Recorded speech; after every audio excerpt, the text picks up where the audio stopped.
Hello plus 2 class. Today we are going to start our first topic of this chapter, that is pattern of the rebellion.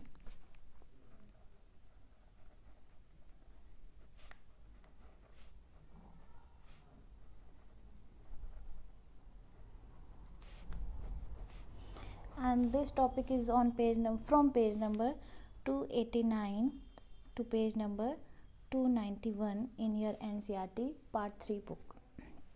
सो हम इसमें pattern of rebellions पढ़ेंगे. हमें जैसे पता ही है कि जो ये रिबेल्स हुए थे, यानी जो रिबेल्स बने थे, म्यूटिनी होने लग गई थी अगेंस्ट ब्रिटिश गवर्नमेंट. तो सिपाहीज के साथ साथ वहाँ पर ऑर्डनरी पीपल भी जो थे वो इस रिबेल में शामिल होने लग गए थे. तो हम ये देखेंगे कि जो ये पैटर्न था रिबेलियंस का वो कैसे था कि जैसे हमने जैसे जो सोर्सेज से पता चला इन्फॉर्मेशन, उसमें यही पता चला कि उनके क्रोनोलॉजिकल ऑर्डर हुआ करता था. कि मतलब इससे हम ये कह सकते हैं कि इनकी जो कम्युनिकेशन थी आपस में हो रही थी, ये एक ही सीक्वेंस को फॉलो कर रहे थे. तो इस टॉपिक के बारे में हम आज डिस्कस करेंगे. तो इसमें ये देखा गया कि जो डेट्स थी म्यूटिनीज़ की वो क्रोनोलॉजिकल ऑर्डर में थी. भी न्यूज़ जो थी वो स्प्रेड होती जा रही थी भी किस टाइम पे कहाँ पर अटैक करना था. तो इसका मतलब यहाँ पे कम्युनिकेशन एग्जिस्ट कर रहा था. So we are starting our first 1.1 topic, that is how the mutinies begin. कि म्यूटिनीज़ कैसी शुरू हुई.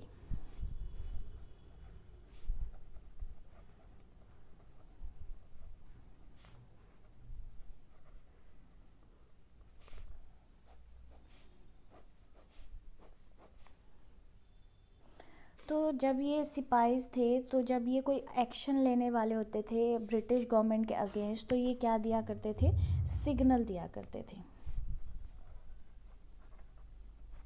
क्या दिया करते थे, सिग्नल दिया करते थे. वो जो सिग्नल होता था या तो वो इवनिंग टाइम में फायरिंग किया करते थे गन की एक बार, या फिर वो क्या किया करते थे, साउंड निकाला करते थे बगल में से, यानी साउंडिंग ऑफ बगल. बगल जो है एक वो इंस्ट्रूमेंट होता है, ब्रास का ये इंस्ट्रूमेंट होता है. आपने देखा भी होगा, जस्ट लाइक ऐसे इसी शेप का वो इंस्ट्रूमेंट होता है जिसे बजाया जाता है. तो या तो वो गन की फायरिंग किया करते थे या बगल में से आवाज़ प्रोड्यूस किया करते थे. और इस तरह के जो सिग्नल थे सिपाहीज एक्शन लेने से पहले किया करते थे. तो पहले उन्होंने क्या किया था, मतलब दे फर्स्ट सीज द. तो सबसे पहले जो उन्होंने अटैक किया था वो किया था बेल ऑफ आर्म्स पे.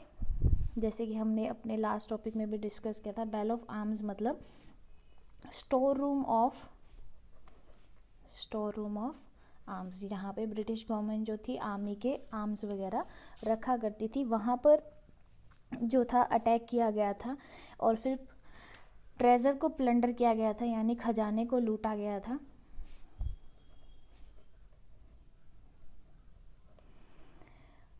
फिर उन्होंने गवर्नमेंट बिल्डिंग्स पे अटैक किया था.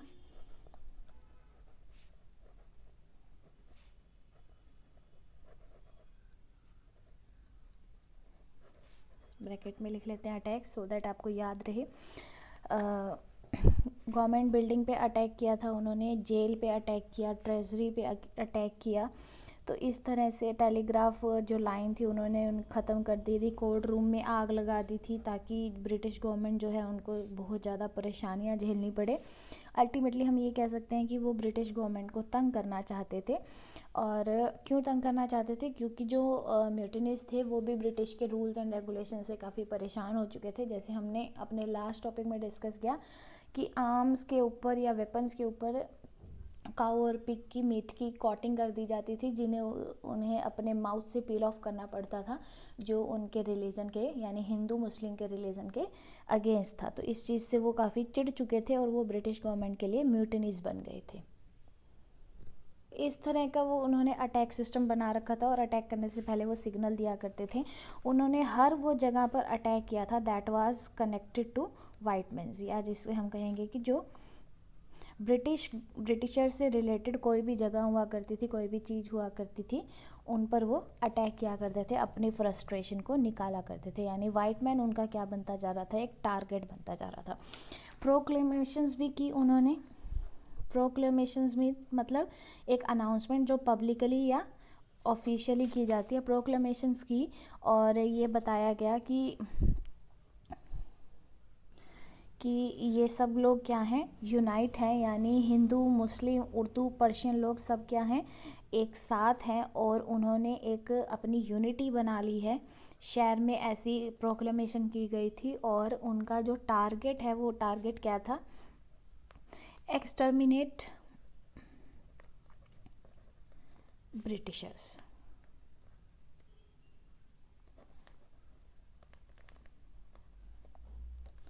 तो इस तरह की जो थी अनाउंसमेंट, क्योंकि जैसे हमने पहले भी बात की कि इस रिबेल में ऑर्डिनरी पीपल भी शामिल होते जा रहे थे, और मेनली जो ऑर्डिनरी पीपल थे वो लोग पीजेंट्स थे। अब ये पीजेंट्स जो थे वो क्यों खिलाफ होते जा रहे थे, इसके बारे में भी हम बात करेंगे।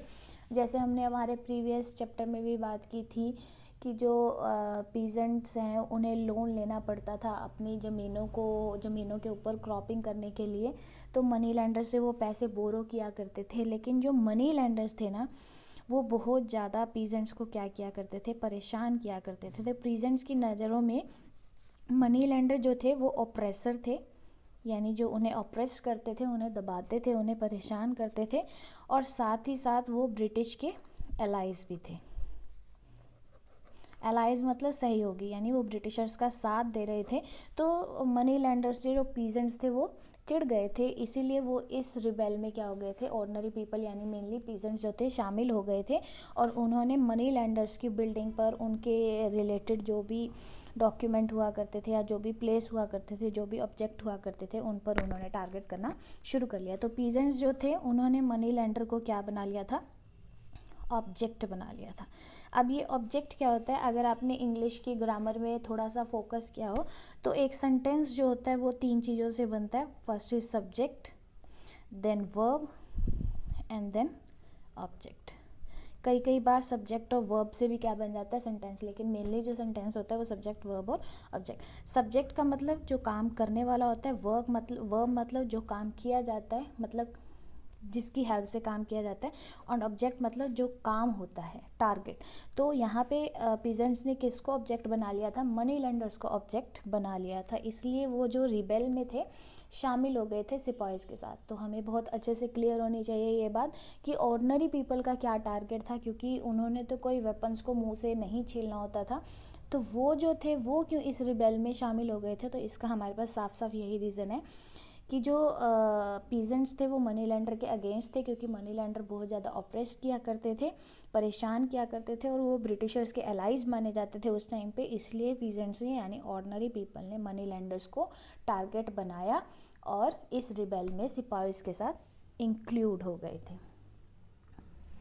तो अभी तक हमने क्या सीखा, ये सीखा कि जो म्यूटनीज थी उसमें कोऑर्डिनेशन था, एक कॉपरेशन थी, यूनिटी थी, और वो कोई भी अटैक करने से पहले सिग्नल दिया करते थे, चाहे वो सिग्नल फायर से गन से किया जाए, गन को फायर करके, या फिर बगल एक म्यूज़िकल इंस्ट्रूमेंट होता है उसकी साउंड को प्रोड्यूस करके सिग्नल दिया जाता था। उनका जो मेन टारगेट होता था वो ब्रिटिश बिल्डिंग्स या ब्रिटिशर्स के डॉक्यूमेंट्स और प्लेसेस को डिस्ट्रॉय करना होता था।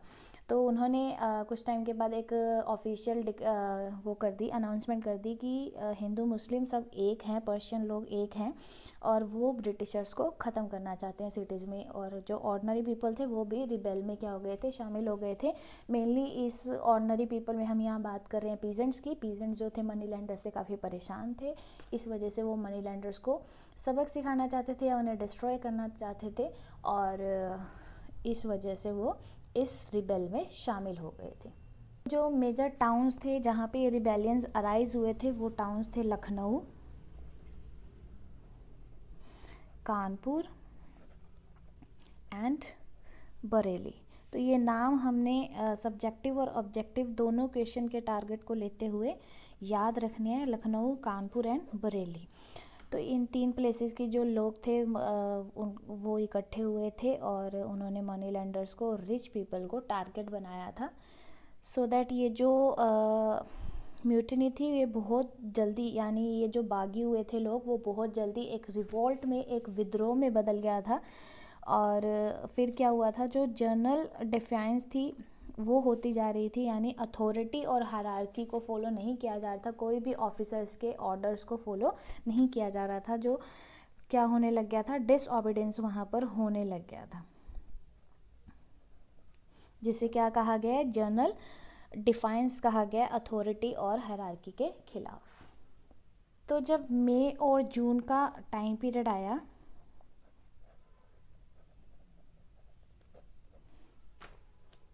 तो जो ब्रिटिशर्स थे वो रिबेल्स के अगेंस्ट कोई भी एक्शन नहीं ले पा रहे थे, यानी ये ब्रिटिशर्स हो गए, ये रिबेल हो गया, नो एक्शन अगेंस्ट रिबेल, यानी ये जो बागी हो रहे थे लोग, ये जो विद्रोह हो रहा था उसके खिलाफ जो ब्रिटिशर्स थे कोई भी एक्शन नहीं ले पा रहे थे during the time period of May and June.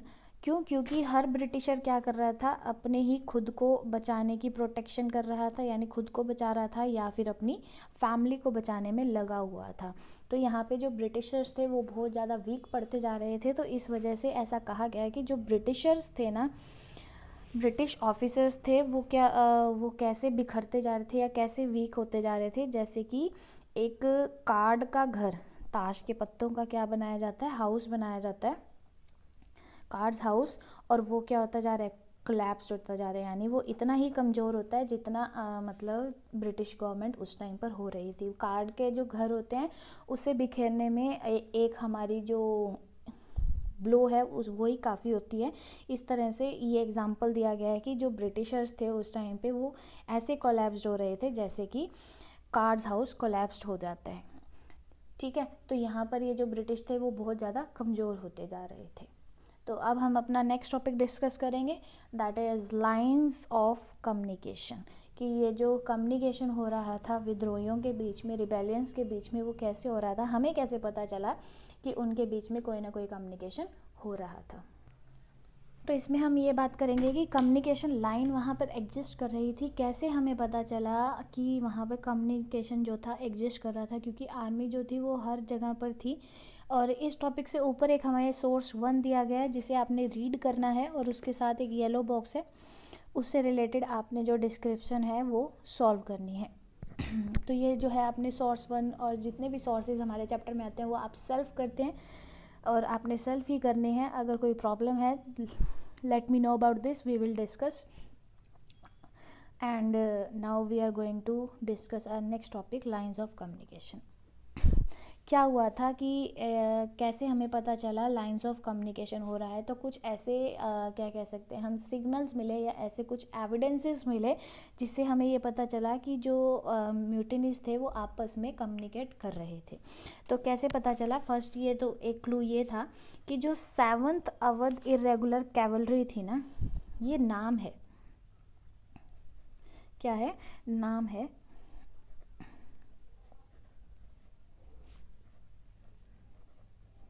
7th Awadh irregular cavalry थी, उसने भी क्या कर दिया था, मना कर दिया था जो न्यू कार्ट्रिजेस आई थी। न्यू कार्ट्रिजेस मतलब न्यू रेफल्स हम कह सकते हैं, जिससे गन्स और वेपन्स वगैरह फिल किए जाते हैं। न्यू कार्ट्रिजेस आई थी, उसे यूज़ करने से उन्होंने क्या कर दिया था, रिफ्यूज कर दिया था। मतलब इन्हें पता था कि जो नई कार्ट्रिजेस हैं या जो अब ये जो कार्ट्रिजेस आ रही हैं उसमें मीट का, या हम कहेंगे काऊ और पिग के मीट का क्या किया जा रहा है, कोट किया जा रहा है, और उन्हें जो है उनके धर्म से खिलाफ करे, यानी उनके धर्म की डिसरिस्पेक्ट की जा रही है। तो ये बात इन्हें पता थी और इन्होंने उस कार्ट्रिज को इस्तेमाल करने से मना कर दिया था। तो इससे हम कह सकते हैं कि वहाँ पर क्या हो रहा था, कम्युनिकेशन हो रहा था। लेकिन अभी तक ये नहीं पता चल पाया, कोई भी ऐसा एविडेंस नहीं मिला जिससे ये पता चल पाए कि जो कम्युनिकेशन थे वो किस तरह से किया करते थे। यानी इन्फॉर्मेशन ऑब्वियसली वहाँ पर कम्युनिकेट की जा रही थी, ट्रांसफ़र की जा रही थी, लेकिन किस तरह से कम्युनिकेट हो रही थी, इसका आंसर जो है वो अभी तक नहीं मिल पा रहा। ओके, तो एक हिंट हमें ये मिल जाता है कि 7th अवध जो इरेगुलर कैवलरी थी उसने भी क्या कर दिया था, न्यू कार्ट्रिजेस को यूज़ करने से मना कर दिया था।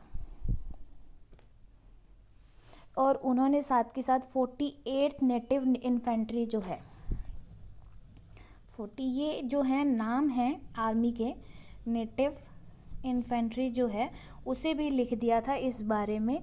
और मतलब ये जो सिपाहीज़ हैं उन्होंने एक दूसरे से कम्युनिकेशन किया था और ये जो म्यूटनीज थी ये मिलजुल कर हो रही थी। लेकिन वही बात है कि कोऑर्डिनेशन तो हो रहा था, प्लानिंग भी हो रही थी, लेकिन इन क्रूशियल क्वेश्चंस के आंसर देने अभी भी पॉसिबल नहीं हो पाए हैं। किसी को भी नहीं पता कि ये जो प्लानिंग है या ये एक दूसरे से कैसे कोऑर्डिनेट किया करते थे, वो उसका जो मेथड था या जो प्रोसीजर था वो अभी भी मिस्टीरियस है, यानी मिस्ट्री में है, अभी भी सीक्रेट है, किसी को भी इस बारे में नहीं पता। लेकिन इतना पता चला कि लाइंस ऑफ कम्युनिकेशन वहाँ पर उस टाइम पर एग्जिस्ट कर रही थी। और दूसरा किस्सा ये हुआ था कि एक पर्सन थे, दैट इज़ कैप्टन हर्ष नाम के। ये जो थे ना, ये अवध के मिलिट्री पुलिस में क्या थे, मिलिट्री पुलिस थे, यानी यहाँ पे पोस्टेड थे, डेजिग्नेटेड थे। और तो इन्हें क्या ही मतलब, ये एक थे तो ब्रिटिशर, लेकिन इन्हें क्या दी जा रही थी, स्पेशल प्रोटेक्शन दी जा रही थी। इन्हें कोई मार नहीं रहा था, जबकि हमने पहले पढ़ा कि ब्रिटिशर्स को क्या किया जा रहा था, हार्म पहुंचाया जा रहा था, उनकी बिल्डिंग को, उनके फैमिलीज़ को। तो यहाँ पे जो कैप्टन हेड्स हैं उन्हें क्या दी जा रही थी, स्पेशल प्रोटेक्शन प्रोवाइड की जा रही थी इंडियन सबॉर्डिनेट्स के द्वारा, यानी इंडियन आर्मी के द्वारा या इंडियन स्पाइस के द्वारा या ऑर्डिनरी जो पीपल थे जो इस रिबेल में शामिल थे उनके द्वारा क्या दी जा रही थी, उन्हें प्रोटेक्शन दी जा रही थी। तो इसी जगह पर यानी यहाँ पर ही जो क्या कहते हैं 41 नेटिव इन्फेंट्री थी वो भी यहाँ पर आई और उन्हें ऑर्डर दिया गया कि वो क्या कर दे, कैप्टन हर्षी को किल कर दे। लेकिन उन्होंने इस ऑर्डर को फॉलो करने से रिफ्यूज कर दिया था। क्या कर दिया था, रिफ्यूज कर दिया था। तो यहाँ से पता चला कि जो कम्युनिकेशन था वो इनके आपस में एग्जिस्ट कर रहा था। क्यों इन्होंने जो यहाँ पे प्रोटेक्शन दी जा रही थी और क्यों इन्होंने भी रिफ्यूज़ कर दिया था, मतलब कहीं ना कहीं ये जो बंदा है वो इस रिबेल में इन लोगों का साथ दे रहा था और ये जो बात है ये हर सिपाही को पता थी, इसीलिए इन्होंने क्या कर दिया था, इसे मारने से मना कर दिया था। और ये कहा गया था कि इसका जो फैसला है वो पंचायत में किया जाएगा। और उस टाइम पे जो पंचायत की जाती थी ड्यूरिंग नाइट्स की जाती थी, यानी रात में की जाती थी। तो यहाँ से भी हम क्या कर सकते हैं, ये पता लगा सकते हैं कि वहाँ पर डिस्कशन और ग्रुप डिस्कशन और ये प्लानिंग्स जो थी वो डिस्कस की जा रही थी। ये जो पंचायत वाली बात है ये किसने बताई थी, ये बताई थी एक पर्सन ने जिसका नाम था चार्ल्स बॉल। उन्होंने ये लिखा था कि जो पंचायत थी वो नाइटली अकरेंस हुआ करती थी कानपुर के अंदर, और इससे हम ये पता लगा मतलब अंदाज़ा लगा सकते हैं, प्रिडिक्ट कर सकते हैं कि वहाँ पे कोई ना कोई प्लानिंग जो थी सेम कास्ट के लोग और इस रिबेल के जो पीपल थे, इंक्लूडेड लोग थे, वो कर रहे थे। तो यहाँ से हमें ये तो पता चल गया कि लाइंस ऑफ कम्युनिकेशन तो एग्जिस्ट कर रहा था, मतलब ये अपनी इन्फॉर्मेशन को एक जगह से दूसरी जगह ट्रांसफ़र तो कर रहे थे, लेकिन ना तो कोई मेथड का पता चला, ना कोई प्रोसीजर का पता चला, और ना ये पता चला कि इनका जो चीफ लीडर था वो कौन था। अभी तक तो नहीं पता चला, आगे अगर हमें इस चैप्टर में कुछ पता चलता है तो वी विल डिस्कस डेफिनेटली। तो आज के लिए इतना ही टॉपिक, आई होप आपको समझ आया होगा। बहुत ही ईजी और बहुत ही मज़ेदार चैप्टर है ये, बस थोड़ा सा लेंथी है, तो हम कोशिश करेंगे कि जल्दी जल्दी इसे फिनिश कर लें। After discussing this topic, if you have any doubt please let me know, otherwise don't forget to do your work timely and don't forget to pray for everyone. See you in next video, till then take care, thank you.